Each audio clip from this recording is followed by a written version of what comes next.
5, 4, 3, 2, 1. And it's live.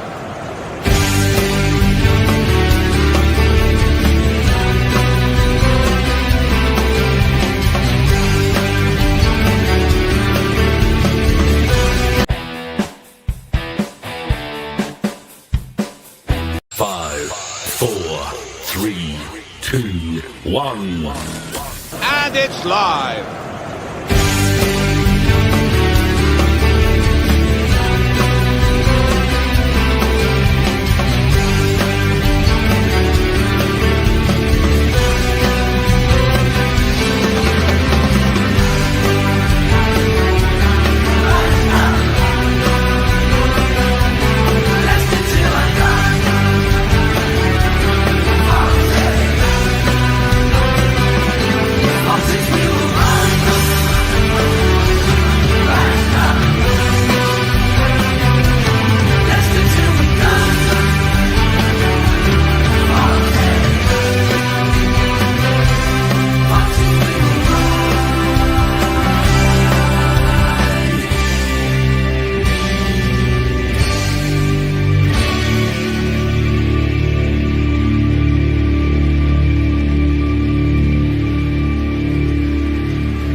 This is Leicester Till I Die TV. Watch and subscribe on YouTube and listen on your podcast platform. Oh, look at me. I'm only small. Story of my life. Hang on 1 second, and here I go. Good evening, good afternoon, good morning, good night, good day, goodbye. Hello. I'd shrunk in the sun. That's what it was. I'm back after a week away when I totally expected I would come back to a new manager, 5 new signings, a new director of football, a new stand being erected. Nothing. Absolutely nothing. Not a zilch. The question I have to ask, if Leicester City are a joke, what is the question?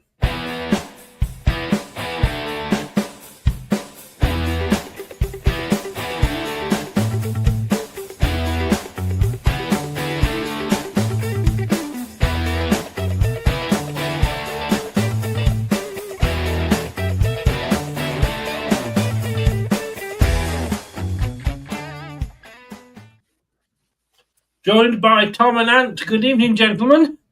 Evening, Chris. How are you, mate? I'm all right. Did you both miss me? So much. Did that sound really genuine and sincere? As genuine and sincere as you can ever make it. More than I could have done, Ant. More than I could have done. That's why I let you take over, mate. Well, I mean, I've come back. I don't know what's been going on. Nothing's been going on at the club. And I come back and it's dark and dank and raining and wet. And I'm used to 30-degree sunshine. What's been going on, guys? Well, what's been going on is absolutely F all. You've missed nothing. I certainly haven't, have I? Certainly haven't. Look, I've put up there, and I want to start off on this topic. We've got a lot of bit of a catch-up to go on. And it is the Foxes Forum tonight at 9, because I was on and checked it out earlier. I was on Leicester Fan TV, and that's why this is at 9. And tomorrow night, Let's Talk Leicester is on Tuesday. It's off-season. Everything is anywhere. I've done a picture there, Tom, of Topper's it's supposed to be the Swedish chef in the Muppets. It is beginning to feel a bit that way, isn't it? Well, it is, Chris. It's not a very good situation to be in when we have said the best opportunity we've got now as a football club is the fact we have time because we were relegated so early. And the fact the club has been, by all accounts, pretty inactive. A lot of the rumours we have heard have not even had any foundation. It's mostly been from other places outside of Leicester. It's quite concerning because we're in a time where there's a lot of fans who are obviously very disconnected from the club. And I can just see a big I told you so coming from the fan base somewhere down the line if the club isn't careful here and start getting their house in order. And the other problem is, Chris, if the house is being organised right now, there's a lack of communication. You haven't got to say a lot, but when the club's in a bad position like it is now, it's more important to be on the forefront and more important to be vocal. So it'd be nice to know something was going on, wouldn't it? Even if it was just a statement. I've just realised I got my bright studio light on there, and it's shining right on the top of my bald head. So it's like, I just thought you'd been tangoed from your holiday, Chris. I can't, because I've got to wear a hat in case my head gets sunburned. And look, I put up there, Ant's enjoying every moment of this. I put up there, from the club every fan admired to a laughing stock. That just about covers it, doesn't it? It does, and it's like we were the envy of pretty much every club apart from sort of the big six when we were pushed. Well, obviously we won the league, but I think you sort of take that away from it because that was such an normality. But like the following years of that, like the European runs, the FA Cup, all of that, we were so admired, and we were that club that teams wanted to be. Now, like you've got teams like Middlesbrough that I would argue are probably more attractive for managers than us. We'll come on to the managers later, but Tom, everybody says that, who's going to want to come and manage this club? Nobody's going to touch us with a barge pole. But you can say that about Watford, and yet the managers kept rolling in. Because, let's be honest with you, if we offered this to Thomas Tuchel tomorrow and he came in, he may take the job because he knows at the end of it, he'll get a nice big bumper payoff. Well, exactly, because there's been a trend here now and a pattern emerging where the club has done this quite a lot, Chris. And like you say, we are an attractive club. There's elements of the organisation that look incredibly unattractive right now. And I know when it comes to managers, look at someone like Sean Dyche, who we've been linked with, for example. There's now links to Middlesbrough going on. And by all accounts, he's called on Leicester, which makes me think we're not being quick enough. We're not being, proactive enough. We're not being streamlined enough in our thought process to be able to, get the club going again from where we are. And it's making us look unattractive in that way, Chris. But the other attractive element would be the facilities. We have a great, setup at the club for physical buildings, all the rest of it like that. Some of the best in the country. And that will be attractive to the right manager. But obviously our concern is, do we trust the board right now to appoint the right manager after quite a few mess-ups recently? Look, we don't know who the right manager is going to be. And we, when we take somebody on, it's a big risk. It is when you buy a player, but it's just and I'm going to go off and sort my light out because it's annoying me. But and just talk me through it. It's just a case of not knowing what's going on, isn't it? It is, and I think there's times, and like you look at certain clubs where they lose their manager, but the fan base seem relatively calm because the club have got it right before with the managers going, and there's that blueprint of like they know what direction we're heading in. We've been left, right, forwards, back, sort of every direction over the last few years, and I think that's where the worry comes from, is the fact that there seems to be no long-term plan, and it's like, where do we go next? And the longer we wait for the manager, like we will always be attractive to a certain level of manager, and like any club will be attractive to a certain level of manager. But the further that we slide and the more that we decline in terms of our squad and where we are, the quality and level of that manager will decrease. Tom, Craig said there, the club is just a mess. Just kind of sum it up. I mean, we said before, look, Brighton, everybody said how well run they are now. Yeah. And, that was us. And is it all down to top, or, are we sort of, blaming everything on John Rudkin? I mean, sure, this is the guy that runs a $1 billion business around the world. It can't all be down to them, can it? Well, the problem is, Chris, it's looking more and more like it, isn't it? Because there's now a legacy unfolding, which is different to the legacy we had before, like Ant mentioned previously. We had a nice legacy because we were following a pattern, which then clubs like Brighton have taken over from us and then gone and made better and have now made us irrelevant. I think as soon as we didn't have these problems, we were in a very successful place. And a lot of times I've always said, in the recent times in particular, I believe that's because we've had a strong manager like a Nigel Pearson or a Brendan Rodgers at the start of his term, who's had a very strong vision for the club, and the board and the management haven't had to really get overly involved in it. And as soon as they need to, and they need to step up, there seems to be a a pattern emerging where this is happening now. If you think back to Enzo, Chris, we hired Enzo, and Enzo really was papering over cracks. And we muddled together this team with Vestergaard playing in a high defensive line and somehow making it work. And it seems to be we're going for a similar process of we're going to try and find someone who's going to cobble together something from what we've got. But I still believe it will look much more better when it has been shown this year that what the problem is with the club isn't just on the pitch, it's off the pitch. That it's a time to really reconcile all that into a new and more positive vision for the future. I've been saying this for a while. I think the biggest thing we could do this summer, and different summers will be different for different football clubs. I think for us, it'd be a case of we need to clear a lot of deadwood out and we need to organise our operations. We need to either look at a new transfer recruitment expert in the same way to get back to being like a Brighton, of buying in players like Fatarouz who we're going to, develop and sell. Get back into that, because we can't go through what we did before with Tillerman's leaving and all these players and losing all that money, because we end up in these PSR problems as well. So we have been shown, Chris, many, many times now over not just last year, a few years now for me, that this needs to be the priority and they've got to get to it, because if they don't, Chris, the madness continues. I decided to put my hat on. I can't stop. It's like bouncing off my bonds.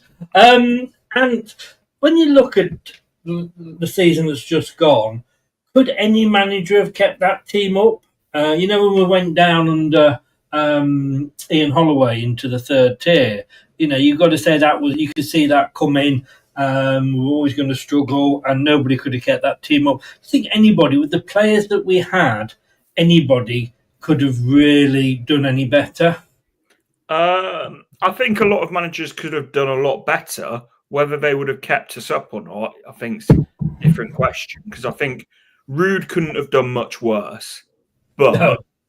I still think we could have won significantly more games and still been relegated. So I just think what hurts more about this relegation is not just the fact that we've been relegated, it's the manner of it happening. We went down with a whimper, and it's we've seen us, as Leicester fans, we've seen our team relegated plenty of times. But it's like, when you go down, you at least want to see us go down fighting. So this team, and actually Brendan Rodgers' relegation team, I know it was Dean Smith that got the relegation, but it was Brendan Rodgers. It was Brendan. Both of those teams went down without a fight. The difference was this team's just shit, absolutely crap. That team before had a lot of very good players. It did, and that team before Tom went to the final day and had Bournemouth. We shouldn't have to rely on Bournemouth beating Everton at the time, but of course they didn't. At least we were there fighting till the end of the time. So if you're saying, no, that's what happened, it happened under Brendan, it happened under Ruud, neither of them got the rebuild necessarily that they wanted, and you could say that this was Steve Cooper's team. But even if it was Steve Cooper's team, you don't go 15 odd matches, as they say, doing the same thing over and over again with expecting a different result is insanity. That's what we had with Ruud van Nistelrooy, insanity. It is, mate. And it's interesting because the decline has very apparently been going on just beyond this season, really, hasn't it, behind the scenes? On the pitch, like I say, we've covered up things now and again and got ourselves back to the Premier League. But the reality is, the year when we got relegated under Dean Smith and, we had the Brendan situation, that team was a top 10 team the year before. They were in the top 10 of the league. And so then 2 years later, be put in the same category as Luton Town, for example, who have come up, really didn't have a chance of staying up. But for us then to be tarred with the same brush is actually quite remarkable to just show you how bad the decline has actually been. Because in theory, we should have been the club that came up as the one with the more established Premier League players, which goes back to what Ant was saying about would another manager have come in and maybe kept us up? I don't think so as well. I think irrelevant. I think the decline on the pitch has been that horrific and that badly managed and mismanaged, from the top end for a couple of years, if not 3 or 4 years, that we've ended up in a year going from being, like you say, a top 10 Premier League club into being completely irrelevant. And that's on us. And the only way we fix that is by having this strong vision we've been talking about intermittently so far. And all we're sat here is with our fingers up our bums going, we don't actually know what's going on. All we're hearing is we might sign X player. But if we don't know who the manager's going to be, why are we out there trying to sign players right now? Surely the manager will come in and then go, well, I don't really want him. It seems all a bit backwards, Chris, doesn't it? It needs a real streamline. Oh, something needs to be done. This reset, the what did they call it? Ant, where this review that they were going to have, but do it between themselves and not, behind the scenes. Not, telling us what's going on. They don't have to tell us what's going on, of course. It's their company. They own it. They can do what the hell they want. And let's be honest with you, I can't say that we should support them forever and ever because of what they've achieved, but they have taken us to places we could only dream of. But should they at least be more open? I think they should. And this is where I struggle. And it's like I see a lot of goodwill for Top, and rightly so. But you say they've taken us to places we can only dream of. Was that Top, or was that Vichai? Because people won't like to hear it, because everyone likes comforting lies instead of the harsh reality. The harsh reality is a lot of the success, 90% of the success that we've had under King Power came under Vichai and his guidance. I know the FA Cup came under Top, but that was still very much in the hangover of what Vichai had done. And it's very telling if you look at OH Leuven, the Belgian club that's also run by King Power. They have got exactly the same issues. Yeah. It's a very good point, and I'm glad you made it, Anne, because I agree with that to a point. And look, we can go on and about this, Tom, for years, and poor, Top, he wasn't expecting this. His father died in traumatic circumstances. Yeah. We all lose our fathers. Parents will hopefully die, before we do. That's just the age thing. You can't carry on forever saying that. But surely, look, he was the one that wanted to buy a football club, and his father went out and did it for him.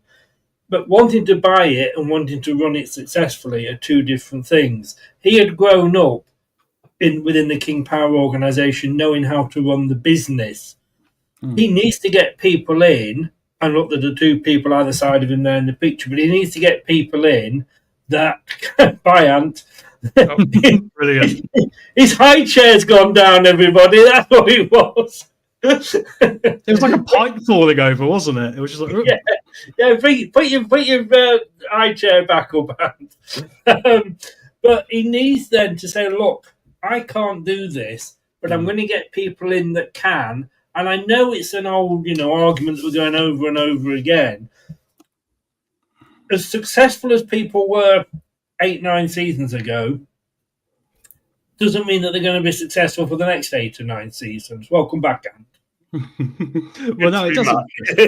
That was so funny, Ant. Yeah, no, Chris, you're bang on, mate. And here's the thing, right? I don't think there's actually one Leicester City fan out there who would actually even begrudge John Rudkin staying, as long as there was that understanding that we needed to do something alongside that. I think a lot of Leicester fans are very understanding towards Top. If he's got a close connection to John, not a problem. But the problem is that if John Rudkin's out there right now trying to sign players, for example, without knowing who the manager's going to be, it doesn't seem to me that has worked well the last couple of years, has it really? And I think we're seeing a sign of that, and that needs to be changed. I've said it, the biggest signing we can make this summer, say, for example, we sell Woot Faze for £2.5 million. If that £2.5 million paid for the wages of a real proper head of recruitment for data analysis, that would be a much better investment than us trying to sign, say, Alex Oxlade-Chamberlain for £40,000 a week. Much better investment for us. So that is the thing that we've got to get our heads around, and it's concerning the ammunition this can give the fan base, like I said, later in the season.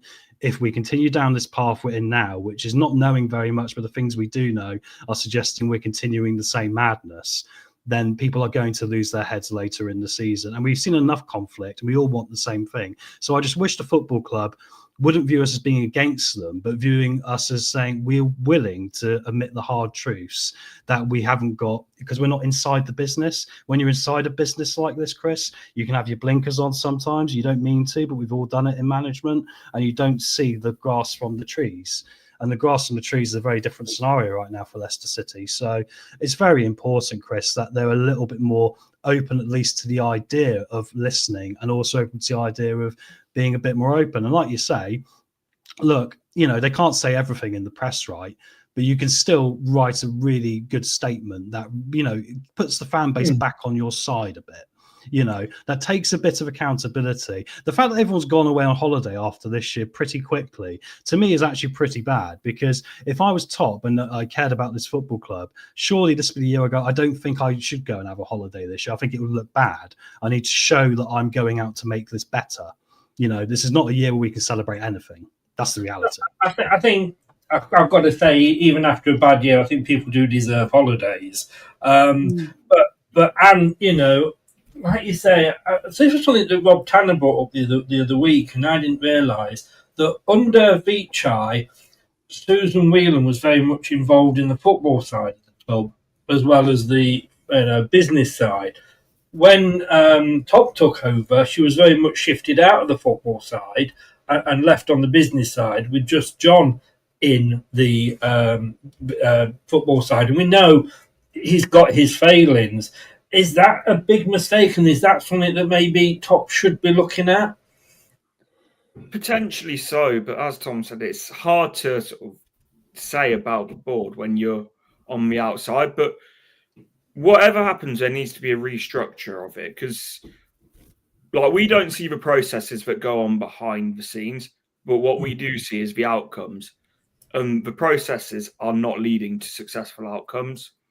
And so whatever is happening within the processes of recruitment, in terms of contracts, etc., that needs to be restructured. I don't know how, or under sort of what, how that would work, because I don't know the roles that everyone has at the club, but something needs to change, because we can't just keep pissing in the wind and then it being surprised that we're getting wet. Yeah, exactly. You can't say anything to that. That's completely put me off. I had a really good point I was going to make. I can't think what it was. That's the second time tonight Ant's put up a really good one-line. There was one you said earlier, mate. I was like, damn, that's good. That is literally... No, the best part he did was that when he fell off his high chair. That is still the best thing. And he was an acrobat. I do hope when this is clipped, because I don't clip these, it's automatically clipped for TikTok. I do hope that that's a bit that it clips. The thing is, Tom, like you say, we don't know what's going on behind the scenes. We don't know what jobs they do. Is it a case of we just want to see something happening? And the fact that he could give John Rudkin a fantastically new title, maybe the key to the executive bog, and all that, and then bring somebody else in. Yeah. Might not change anything inside, but it's what it looks like outside, and it looks like something's going on. Yeah, exactly. I think that's a very good way of looking at it. And the reality is, Chris, is that this summer to me doesn't particularly feel much different than last summer. I know it sounds a bit of a bizarre thing to say, but because we were getting promoted rather than relegated, but we're still facing the same challenges we're facing them, which is PSR, money, all these things in the back of our mind. And it seems to be we're approaching it in exactly the same way. And what my real concern is that if we go out this summer and try and do what we've done before with people like Yannick Vestergaard and Connor Cody coming in on big wages, on free transfers, if we go down this route and we have an utter calamity next year, what is going to happen to this football club if we end up in League One with players on 80 grand a week? Because I don't think the club is even considering that as an option. And I'm not saying, look, it's likely. It's probably unlikely. I think even I, need to back down a bit and go, I think it's unlikely we'd end up going back-to-back relegations. But the fact is, there is a 10% chance it can happen, because it's happened to teams. And is there a plan in place to consider this? I don't think there is, Chris. I don't think they even imagine a worst-case scenario, and that's why we always end up in the mess right now. Well, Luton have gone down again, and they got one more point than we did in the Premier League. Exactly. And I said at the Bournemouth game, Chris, at the end of the season, I said the problem is we're in such a bad style of football. We look so ineffective being able to break teams down at times. We have that massive scoring drought for the season where we don't score for X amount of games. It takes some time to learn how to become a winning club again. We had the Enzo spark last time. My concern is there's a bit of a heaviness around this group as well, and how many of them are still going to be here? Yeah. And before you fall off your chair again, last time we got relegated, at least, within a week, Top had come out and made a statement. Yeah. There has been absolutely nothing. Like you say, everybody's gone on holiday and we haven't heard a statement. I think somebody said earlier, or I can't remember if it was on this show or possibly on Leicester Fan TV show, we are mushrooms. We are being kept in the dark and fed on shit. If there was, Top now doesn't seem to, we know he's very secretive anyway. I mean, I think KGB let out more leaks than King Power did. But there's nothing coming from him. He seems to, when he wants to talk to the fans, well, I'll put a note in my notes in the program. That's what he did about the UEFA FFP situation when that went wrong. That's what he did about certain things this season. We need more than just notes, because there's not another match now until, Fiorentina's probably when there's going to be an actual program. How come we've just not had at least a statement? You know what's even worse about this? As of Sunday, is it Saturday or Sunday? It will have been exactly 2 months since the Liverpool game where we were officially relegated.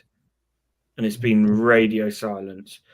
And the same people that are saying, it doesn't matter, we've got time, this, that, and the other, are the same people that when we brought in Enzo early, we brought in Harry Winks early, we brought in all those players early, were lapping it up saying, yeah, this is brilliant, we're getting them in for pre-season, we're getting set, we're getting ready to go. And we saw the results of that. And we saw also, can we say, look on the other side of that, by the way, we saw what happened to Leeds when they took their time, and with Daniel Farke, they didn't get their house in order quickly. They started that season very slowly and gave themselves a mountain to climb, which is a big reason they didn't get automatics. We've already probably got a points deduction coming. You would think we will be the team that's being proactive, trying to get stuff sorted so that we are ready to attack the season. That's Southampton. They've got their manager in place. They're doing business already. To me, we should be the team that is actively trying to get our shit together, because the longer you leave it, the bigger the pile of shit's going to get. Totally. Look, I want to just, Prashant, thank you so very much, sir. I really, really do appreciate that. You're a gentleman. You are a good gentleman. I want to just go back to a point that Ziv made. I think the board should consider to deal with EFL and settle a smaller point deduction ASAP, then go and get roll and build on our youngsters. We'll come on to roll on the youngsters in a second, but that is hanging over us. I'm just getting absolutely fed up with this going on and on and on. Are we going to how much it's going to be? Look, we got away with it once. Chances are we're not going to get away with it this time. Just take the hit, for God's sake, and then we know where we stand for the rest of the season. We know what we can spend. And look, like it or lump it, and apparently Chelsea are the least likely team to get done for PSR. Remarkable. But I'm so fed up with it now. We're going to get done, accept it. If it's going to be 8 points, let's accept it, be kind and get it down to 6 and just get on with the season. Yeah, I totally agree with you, mate. I think that's completely it, isn't it? We need to really get focused on this now and get moving. And the question then becomes, is it down to the EFL doing this and holding us up? Or is it down to us ourselves? Because the only transfer news we've had linked, and not that I'm particularly happy about John Rudkin going out and signing players for a manager who we don't really know who that manager is going to be yet.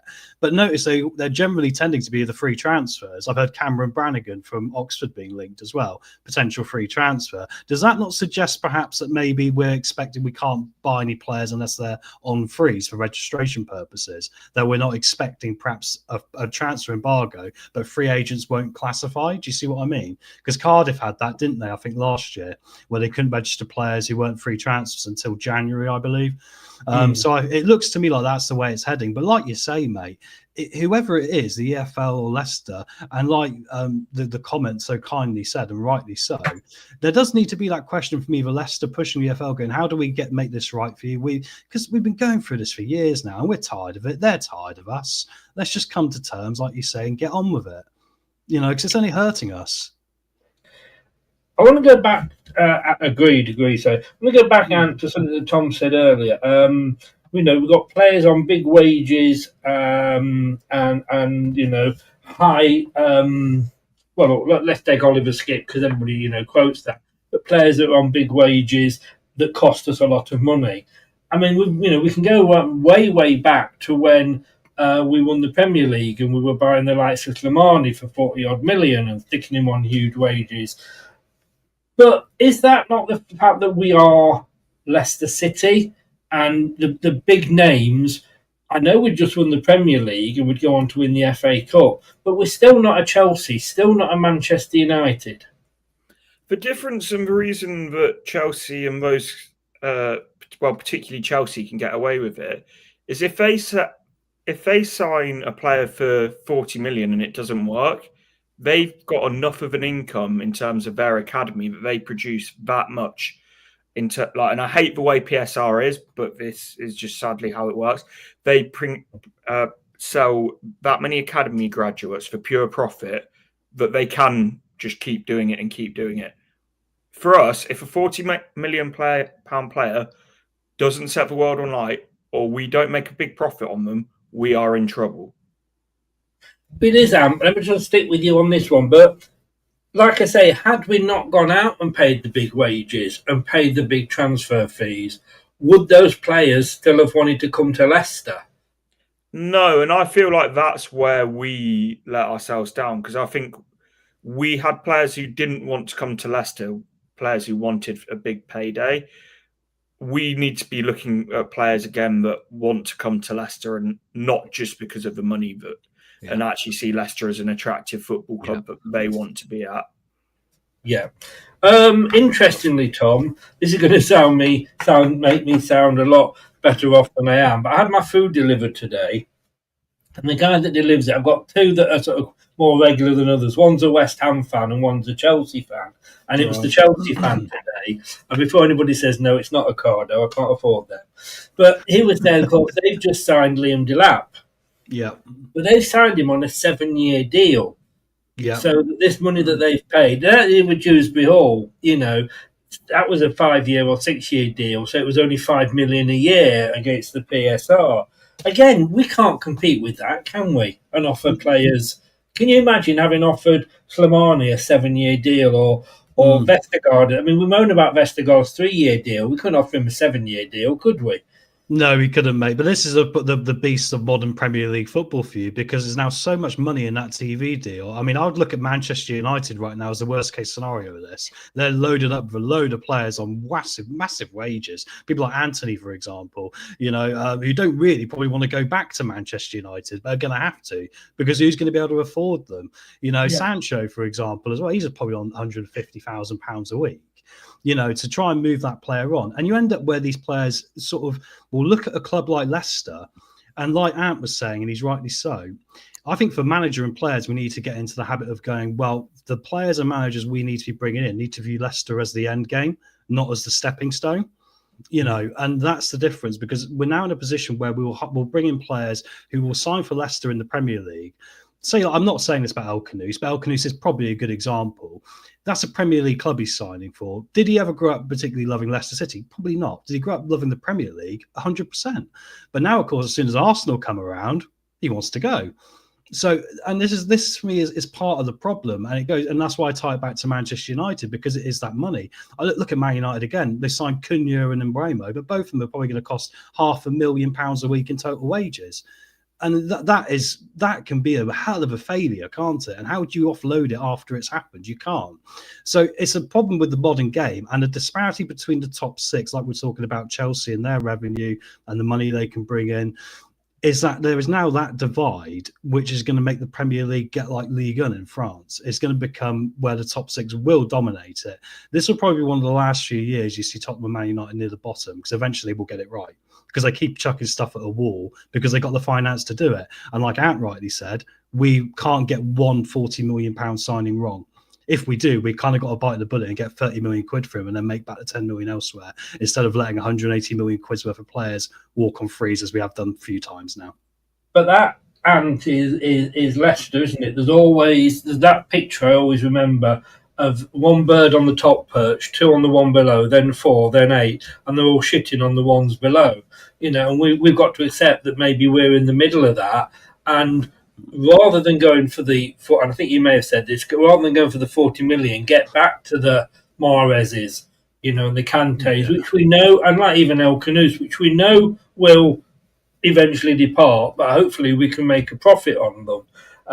Now, whether that will be with El Kanous, because apparently the release clause he's got is absolutely the same as we paid for him. No profit. Yeah. But maybe again, is this? I say we've had to do that, otherwise he wouldn't have come to the club. Then, if he was that unkeen on to come into the club, however good he's been this year, should have looked elsewhere. Yeah. That's a good point. And Tom mentioned Spurs, and I want to come on. We're talking about managers. Let's move on to managers. Big Ange, would you have him at Leicester? Absolutely. It would be entertaining. It would be box office. Yes, it might be a car crash, but at least it would be entertaining. I mean, Tom, I'd love him. I mean, we're not going to get him. Obviously, he's going to go somewhere bigger. But yeah, as Ant said, I mean, it would just be. I love the guy, and I think there was a thing I saw recently where they were showing managers that Tottenham have had, and there was three of them, and I can't remember all three, but there was Andrews just won the European trophy, sacked. Mourinho, who was about to take them to a final, and they sacked him just before the final. And then there was another player that, another manager that they sacked after he just won a trophy. I can't remember who that was. But it's like, when you come to think and say, like, we're in trouble as a club, other clubs in their own way, just as in a bigger shit mess as we are. Well, this is true, mate. Exactly. It's an interesting time, isn't it? Like you say, it's a shock. I mean, I guess he got sacked because they've had to build a trophy room they haven't budgeted for, because they obviously never put one in the stadium originally. So consequently, probably gone, and we've got to knock down now one of the VIP suites I'm making bank off to put a trophy room in. So, yeah, it's an interesting time, Chris. I mean, the only downside to it from a neutral perspective is if we weren't so bad this year, we'd have got Tottenham and Man United in more trouble than, they probably actually deserve to be in that level of trouble as well, because they've been very poor this year outside of European football, haven't they? But like you say, I mean, I would love to have someone like an Ange here, because my overall point with someone like an Ange is I think he's got a quality about him we need to look for in a manager now, irrelevant to tactics. He's got a bit of the Pearson about him, a bit of character. And I think last season, when we needed a bit of character, I think both Van Nistelrooy and Cooper lacked character at times. And different managers are different, but sometimes life shows you the way. And I think where we are as a football club now is showing us we need more of a character-driven manager to get something out of this. Say you're a shit football club without saying you're a shit football club. Wear a Tottenham Hotspur shirt. And let's carry on with the manager. We're not, it's a joke. Ruud has gone back to his family in Holland. He said this himself. He's not had any conversation with the club about what's going on. He doesn't know whether he should be planning or not, so we're wasting even more time. That conversation, something should be taking place with Ruud. As much as we can blame him, and as much as we can say, well, yeah, he was this shittest manager that we can remember. At this point now, we're saying, all right, that happened. Even if they put him on gardening leave, and I think it's probably because they might be waiting until 1st of July, which is a new PSR year, and then they sack him. But I mean, put him on gardening leave or something. Why is it just? Or, and this is even worse, do you think they're actually planning to keep him? You know what worries me? The longer this goes on, I do think that they're looking to keep him. But as much as I don't like Ruud as a manager, I think he's been crap for us. It looks it looks incredibly bad for us from anyone looking in at potential managers of sort of how they might get treated. And two, as much as it's people don't like him, and understandably so, this isn't fair on Ruud either. No. No. So, sorry, I didn't mean to interrupt you there. Sorry, no, I was just agreeing with you. It isn't fair on Ruud. at all. Hi, Doug. Thanks so much. It's nice to be back. Not. Wish I was still abroad in the sunshine down the Dolce Vita having a nice Italian pizza in Spain, overlooking the bay with the waves crashing up the side and the topless beach. But that's another side of it altogether. I should have gone off on that one again. I've forgotten what I was going to say. All I can hear in my head now is topless beach over and over. That's what totally put me off, We need to move the whole LTID experience out to Lanzarote, Chris. Buy a pub. We'll go set up the studio out there. Yeah, we should. Come on, we should. And I know the ideal position to do it now as well. So you've been on a scouting trip, mate. Yes, that beach. If we can get something overlooking that, would be brilliant. Anyway, let's get this back topic onto football. It is being bad to rude, isn't it, Tom? I mean, whatever we think, and I was asked this question on Fox's fan TV, Leicester fan TV, earlier, and would it be that bad if we kept Rude? Somebody was saying that, he's been with us now over, 3/4 of a season. He knows the club. He knows how it's run. He knows the players. Would it be that bad? And let's be honest with you, if he does stay and then somebody turns into having, learned his lessons this season, he turns into a brilliant manager or goes somewhere else in England and is a good manager, we'll be going to say, why didn't we keep him? But is this a man who, after, 15 games not changing anything at all, is this a man who can learn from what's gone wrong? I'm going to say no. I think it's untenable completely. But for the reasons we've talked about there, I think the fact that the club are just sort of parking him to the side like this, I think if the club allows him back as a manager, having done that to him, they're actually putting their own club at risk. Because I don't think I would have any desire as Ruud van Nistelrooy to do anything apart from wait for my paycheck if that's how I've been treated. He's got a history of this as well. He had this at PSV, didn't he? He fell out with management at PSV. And I'm not saying that's on him, but there's obviously a disconnect between John, Top and Rude, because otherwise there would probably be a more united front now as well, which there isn't. And also, mate, I'm sorry, but tactically, we went through that spell of we couldn't score for X amount of games. The last game of the season against Bournemouth, mate, we still can't work out in the central midfield after a half a season or 3/4 of a season with him. Which one of our midfielders is pressing? Which one of them's going back and defending? And they end up with nothing happening, and we can't create a goal-scoring opportunity. I think it'll be insane if we end up talking ourselves into keeping him. I really think we'd be really asking for trouble, because I don't think when you come up against a team that plays 5 at the back in the Championship, playing the way we have this year, you're going to get much luck. I think you're going to be hitting a brick wall. That's a no then, is it, Tom? Yeah, I'm not going to be on the fence on this, mate. No, he shouldn't be coming back. And it's also right for him as well, for both parties. And Russell Martin, gone to Glasgow Rangers. Lee Cardley is re-signed with the UK, England under-21s. Danny Roll has come out and said he prefers to go to Germany and go back to Germany. The longer we leave it, we're going to be looking at Jesse Marsh again, aren't we? Yeah, it's literally. Well, Sorry. He's in charge of the Canadian national team now, mate, so I have to watch him now and again. Anyway, carry on. I'm struggling now, though, to think of any club that don't have their manager for next season. So if we're going to go and get a manager, it's either going to be a free agent who's probably been snapped up already, and we've missed out on those opportunities, or we're going to have to go and approach another club. The longer we leave it, the harder any other club are going to make it for us to take their manager from them. So we are going to be absolutely scraping the barrel. Do you think, I'll stick with you, Ant, if I can, do you think that we are actually talking to somebody here?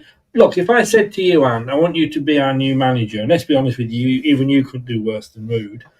And I said to you, look, the job's going to be there, it's going to be yours.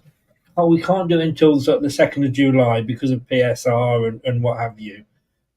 Is that something that would put you off coming to the club? No, because even if you're not officially started, and when I've started new jobs, you start planning what you're going to do before your first start date. You get your ideas across. Even if you haven't officially started yet, Yeah. So I don't think that would put me off, to be honest. What about you, Tom? Would you say, well, okay, I understand your financial position. You know, there's a pre-contract on the table.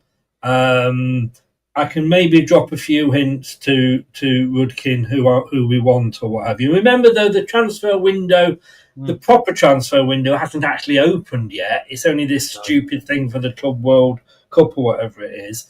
And the Chelsea fan wasn't interested in particularly keen on that either. But, you know, would you, I mean, how many times when you're offered a job, I know it's different outside of football, you don't usually start the day after, do you? You usually sort of have to give notice or whatever.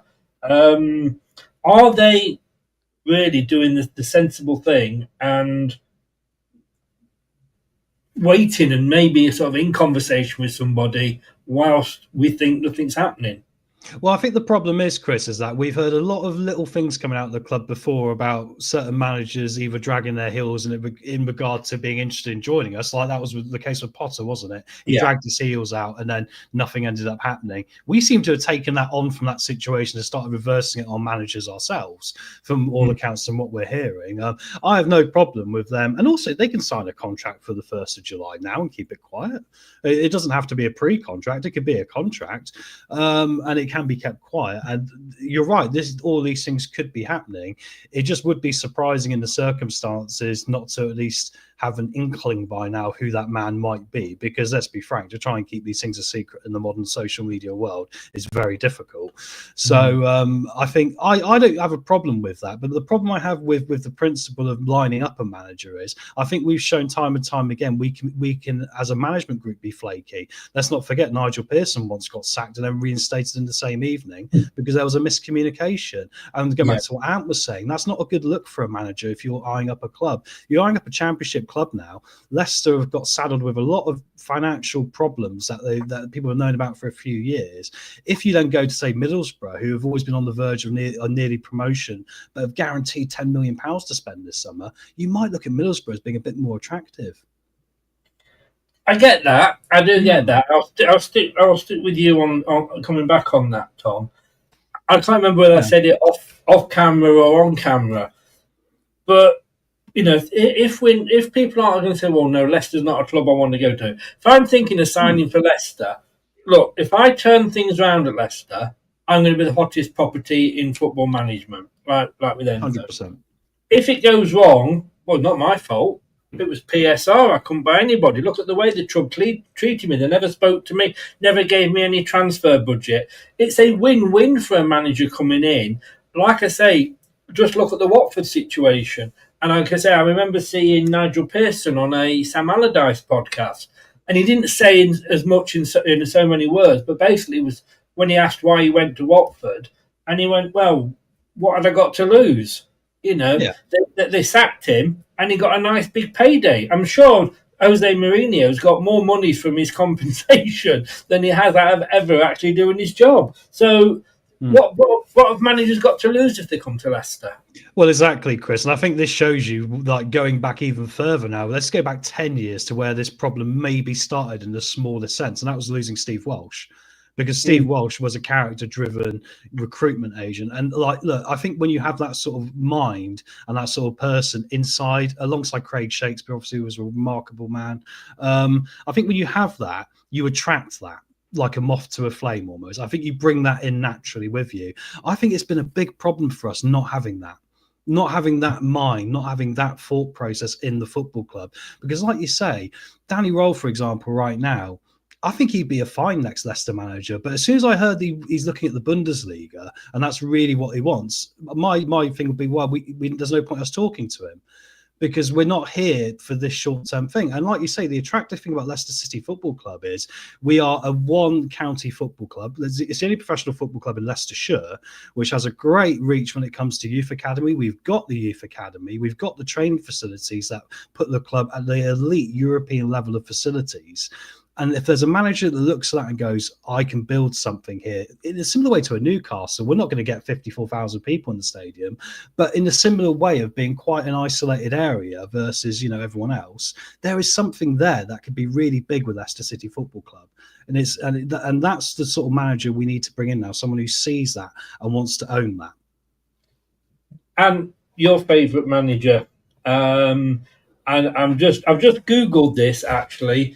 Sean Dyche, Leicester City, and I have to say the top of the Google pages, there's three videos: Talk Sport, Blue Tinted Glasses, and LTID TV, all talking about Sean Dyche coming to Leicester, and yet he may be going to Middlesbrough. I mean, it'd be quite ironic if he goes to Middlesbrough and then Middlesbrough finish above us. Are you still thinking that he's the right man for the job? I was never convinced he was the answer, but I wasn't against him coming in as much as others were. It feels like if we go for Sean Dyche, it is a last roll of the dice of desperation. Beep, beep, beep, beep, beep, beep. Sorry, just reversing. I didn't know you went on holiday to Benidorm, Chris. Benidorm, innit? I was just doing an ant. I was just reversing there. Beep, beep, beep. Sorry, mate. You carry on.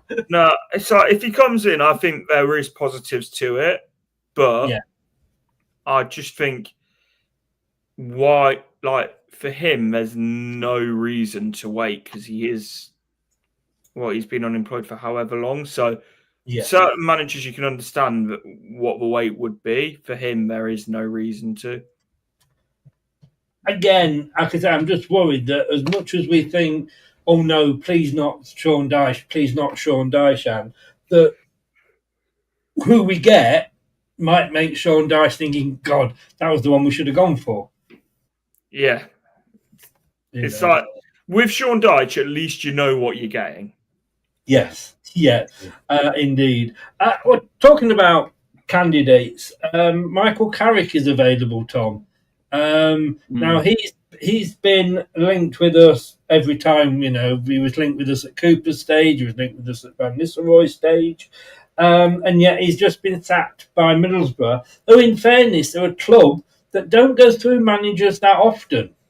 No, they don't. This is true. But the reason they've sacked him, Chris, obviously, is because he can't get them over that last hump. He's touched those playoffs year on year on year. But they obviously now are looking at it. If they end up with Sean Dyche, that is them going, we need that little bit of experience now to get us over the line, right? I think if you look at championship managers, I keep coming back to this. The one that we've talked about before, who has moved recently, but I would consider over all of these names, would be Mark Robins. Because I think you could probably get him out of Stoke pretty easily. I don't think that would be too much of a hard sell for him either.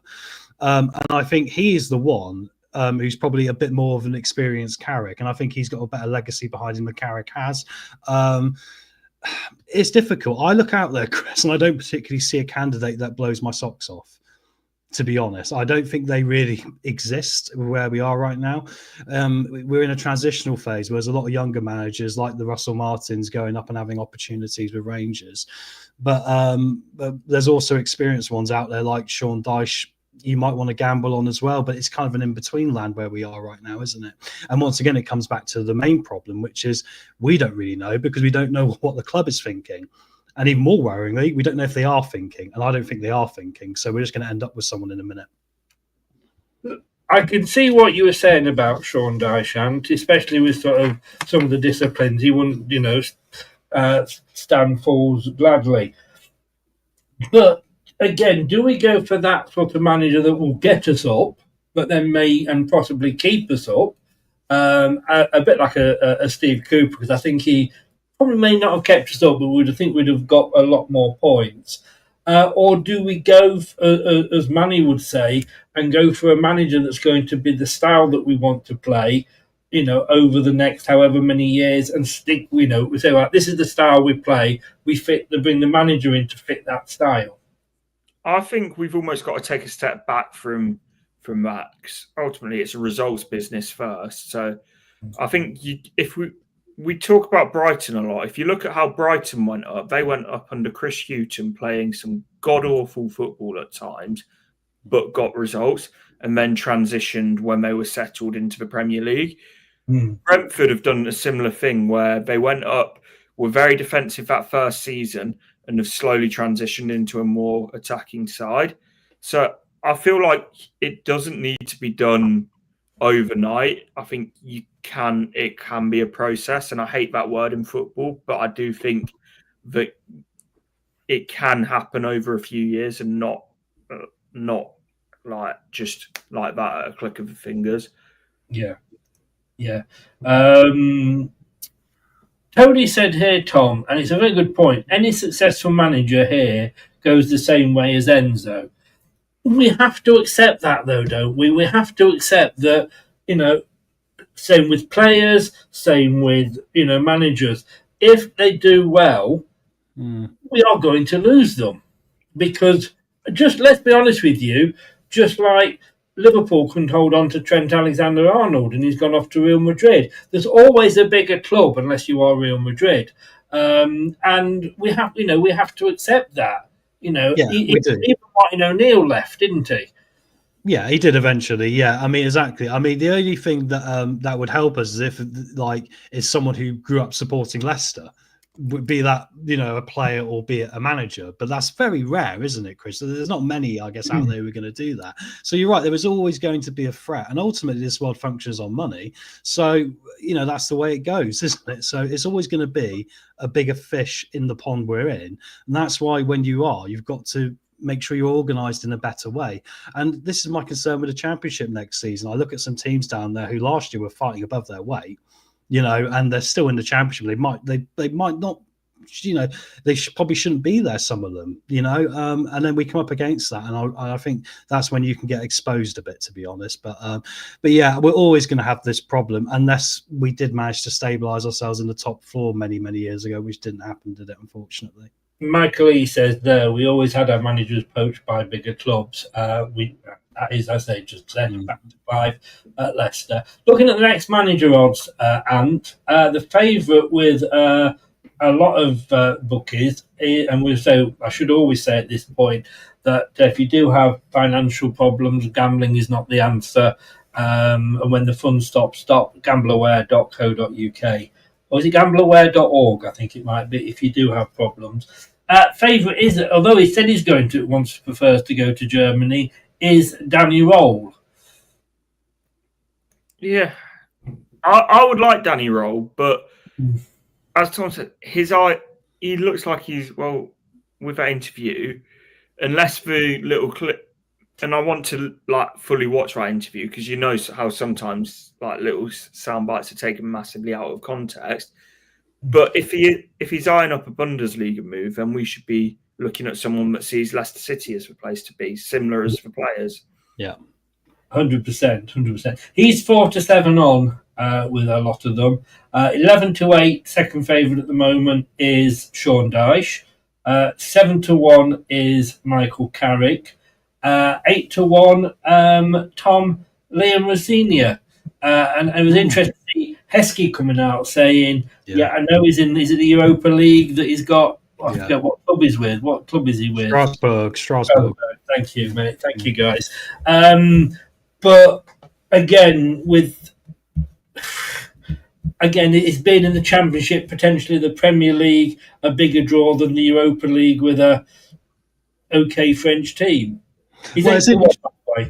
Well, it's interesting, Chris, isn't it? I mean, and bless Emile for going to bat for us there, because he's basically gone out in the press and tried to do us a solid, I think. He's tried to attract probably the best manager we could probably get right now. And he's proven it at a couple of clubs, hasn't he?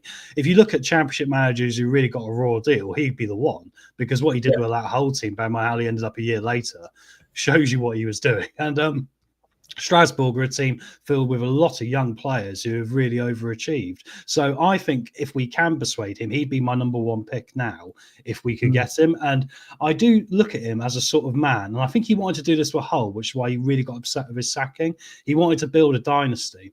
He wanted to build something there because he felt they had everything. And I think we can fill that void for him, what he wants in a management career. So I think he'd be someone we can persuade. And I'm really happy Emile came out to bat for us, because I think the way he put it across, if I read it as Liam Rosino, I'd go, if I wasn't considering this, maybe I should. Would you agree with that, Ant? He's smiling. Yeah, sorry, I'm getting told off by the missus being told to shut up.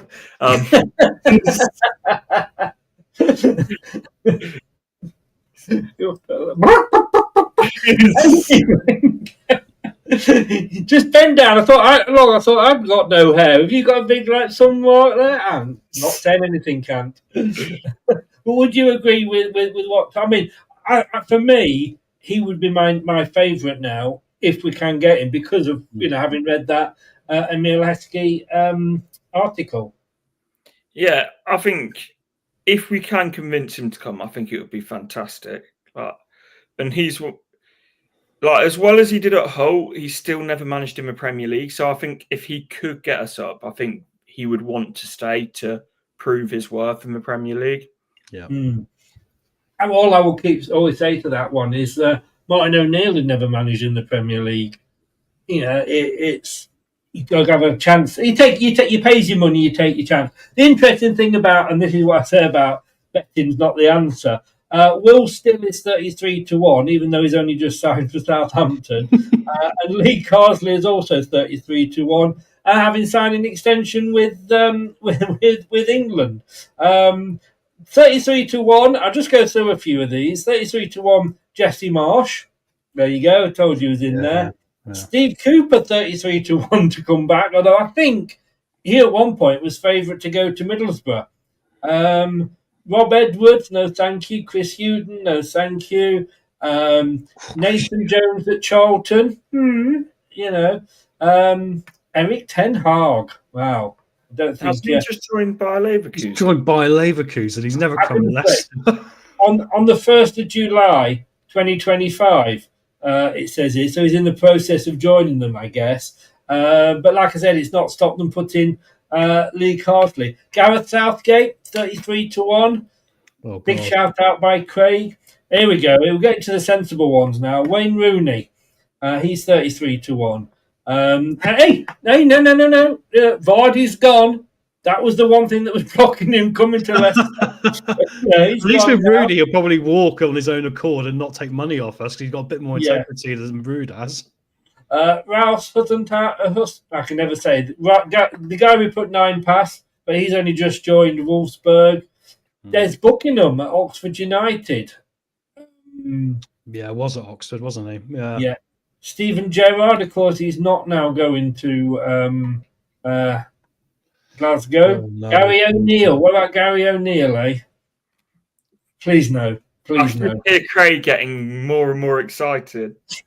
I've got a horrible feeling Gary O'Neill's the one we're going to end up with after all this, ironically, because I think we'll end up in a position where there'll be no one else left. I'm going to throw a wild one out here, Ian, because he's not going to come, and let me come to you with this one. He's not going to come because he's just got promoted, but how long he will last, I don't know. Everybody laughed about Scott Parker coming, and I was one of those that was sort of, thinking, come and take me away, men in white suits. But what a season he had at Burnley. Least goals conceded. Got them up in second against a very good Leeds side. I could think of worse options. And I've named just a few of them. Yeah, I mean, you've got to give him his flowers, haven't you, for this season? But yeah. Jesus Christ. I said earlier we're scraping the barrel. Yeah. It feels like we're at that point now. We're right at the bottom. It also feels to me like we're kind of in a position where, because we are in a certain place as a football club right now, there's only certain managers we really want to consider. And that's even ones that might be unfashionable, but might get you a job done, like a Scott Parker, which is all well and good. But I tell you what, Chris, this season, if they end up getting pumped 4 or 5-0 every game, he'll be out the door in 2 minutes. Well, this is what I'm, yeah. But here we go. Look, Burnley played 46, won 28, drawn 16, drawn 16, lost 2 all season, scored 69. Sorry, I'll say that again because it's a bit of a mouthful. Scored 69. Thank you. I can wait. I'm just going to giggle to myself. You carry on. Only conceded 16. plus 53 goal difference, 100 points. I mean, Tom, that's not about. Yes, he's going to get sacked, as any manager would if they came up and got tanked week in, week out. And he's not got a good reputation in the Premier League.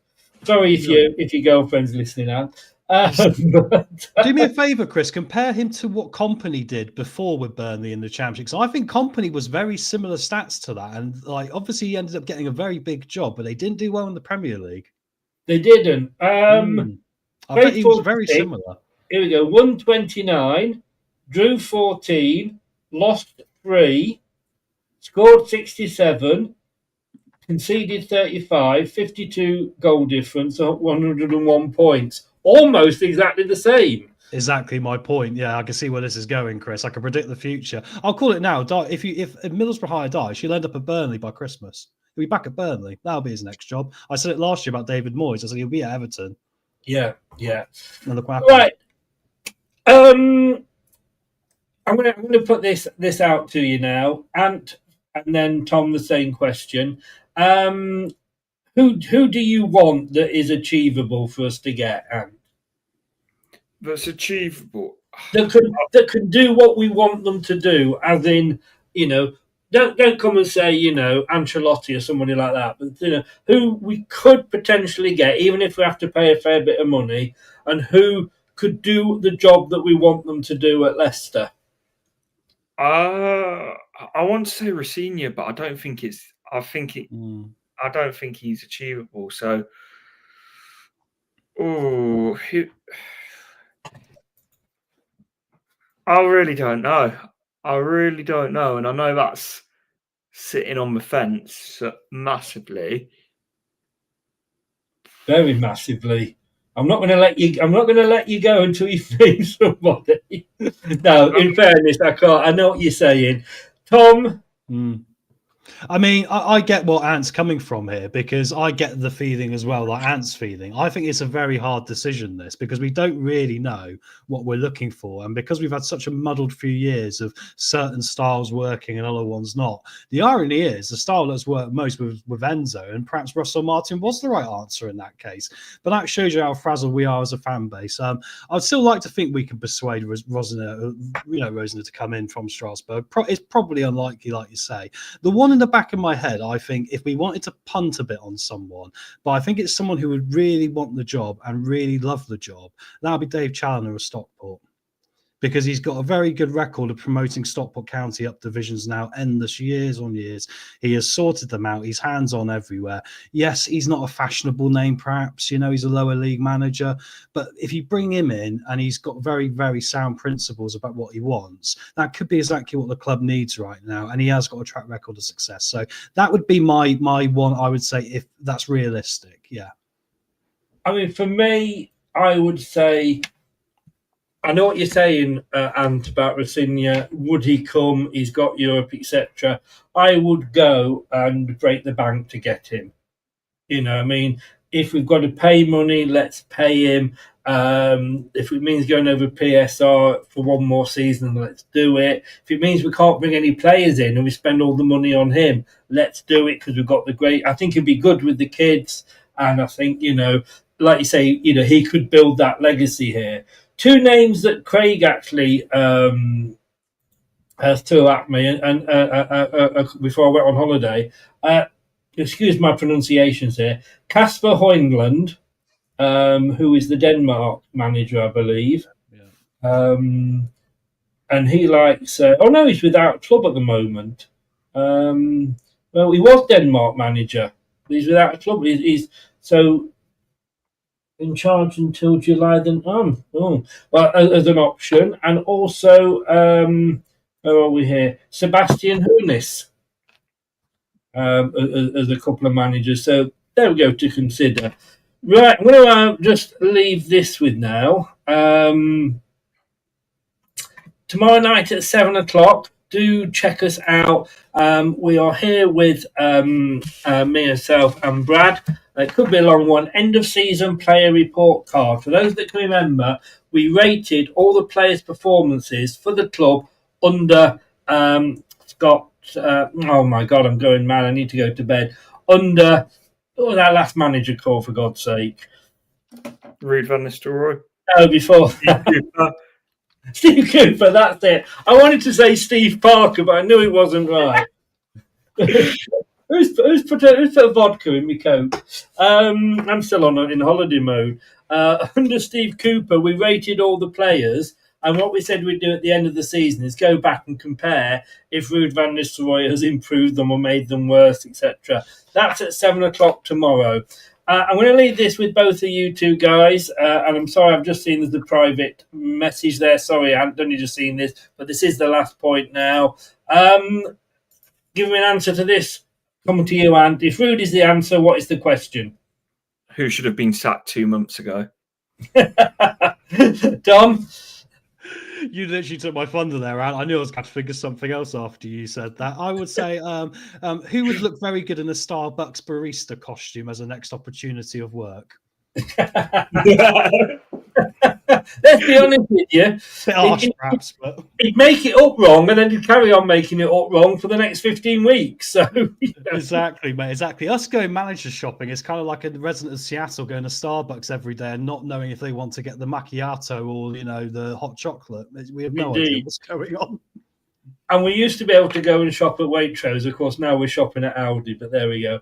And, mate, thank you very much as always. We'll get you back on next week. Take care. Give my best to your girlfriend and tell her to be kind to you and leave you alone. Will do. Cheers, mate. Cheers, guys. Bye-bye. Bye-bye. Cheers. And, Tom, thank you very much as well. Nice to have you back.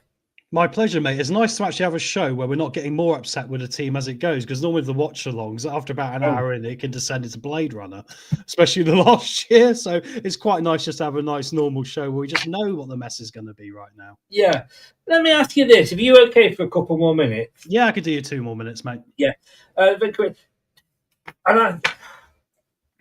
If we do get the points deduction next season, and look, we haven't got a manager in, so whoever manager comes in, if it is going to be after July, he's not going to have that long to start preparing and assess the play, although the players are away at the moment, in fairness, either for international duty or holidays.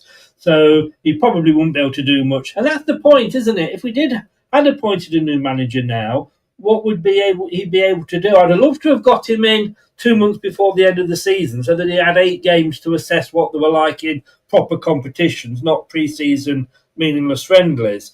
But, if we had appointed somebody at the end of the season, what could he do? Because, let's say, some of them are away on international duty. How, God only knows. But some of them are apparently good enough. And others have gone away on holiday. So what could he be doing, I suppose, planning? Yeah, it's a very good point, actually, isn't it? I mean, we're trying to think of an ideal world situation, aren't we? But I think beyond that, Chris, it's more important to really understand what's happening with Ruud, because it's even bizarre if you think about it from a base principle. Why are we looking for a new manager? We've got a manager. We're expecting him to be sacked. So why hasn't that been communicated? That's the bigger problem for me, even beyond this. And then, like you said before, gardening leave would have been the right answer. If we're not going to if we're not going to sack him to July 1st, he goes on gardening leave, not a problem. And then everyone knows, come July 1st, Leicester City will have a new manager.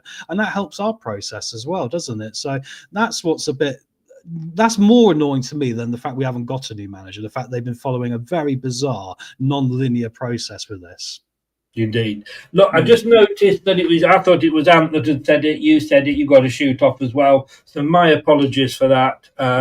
Completely misunderstood. Thanks so much for coming on, Tom, and hopefully see you doing something next week. Yeah, I'll see you next week, everyone. And thank you, chat, for joining us tonight. Much appreciated. And glad to have you back, Chris.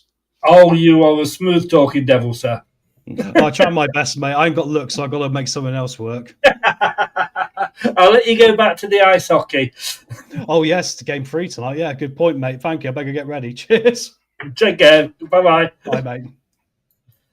Thanks to Tom, and of course, thanks to Ant earlier as well. A bit of a mixed match. I have no idea where I am. I should still be on holiday in Tenerife. Got white bits. Look, got white bits. I'm not showing you any other white bits. Just don't be too worried. Ronald McDonald says there, even with the big points deduction, I think we could get playoffs. you see, what I'm thinking on that one, Ronald, is if we're in the Premier League and you've got 20 teams, you're playing 38 games, you would maybe get 4-6 points. We are playing 8 more games in the Championship. So what they might look at and do is say, well, actually, would have given you 6 points deduction in the Premier League, but you've got a better chance of getting those points back now. We're going to take 8 or 10 points off you.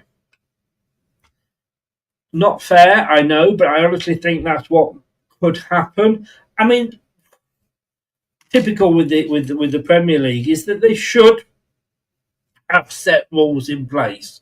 You know, it's 9 points if you go out of business. Let's just go out of business and restart up again as Leicester City 2025 or something, because then it would only be 9 points. But it's just a mess. We need to get it sorted out. Take the medicine, swallow the medicine top, and let's just move on. And let's go and get Liam Rosinha.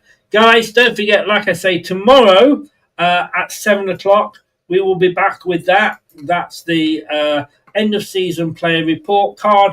Have some players improved? Some have, actually. Have some not moved yet, and some have got absolutely worse. Don't ask what I voted for, Edward. But we're back at 7 with me and Brad tomorrow. Thanks very much. Don't forget, guys, if you've been in the chat, thank you very much. Really appreciate all your comments. Prashant, thank you so very much for that donation. Really does mean a lot. Appreciate it, mate. And if you haven't subscribed yet, please subscribe to the channel. Smash that likes button. Both of those are free. It really does help. Even if you don't want to subscribe, even just smashing the like. Share it with your Leicester City friends. And click that notification bell, because the shows are going to be all over the place. You're used to one show being on at 7 on a Tuesday. It could be on any time now with the off season. And of course, we'll be popping up with any news as it goes along, of course, as well. Thanks very much, guys. Take care. I will see you tomorrow at 6 o'clock. Like, share, subscribe. Take care, but don't do anything I won't enjoy. Good night. Thanks for watching. These videos are tremendous. You better like them too, or I'll be back. This podcast is proud to be part of the TalkSport Fan Network. TalkSport. Powered by fans. That will conclude this evening's entertainment.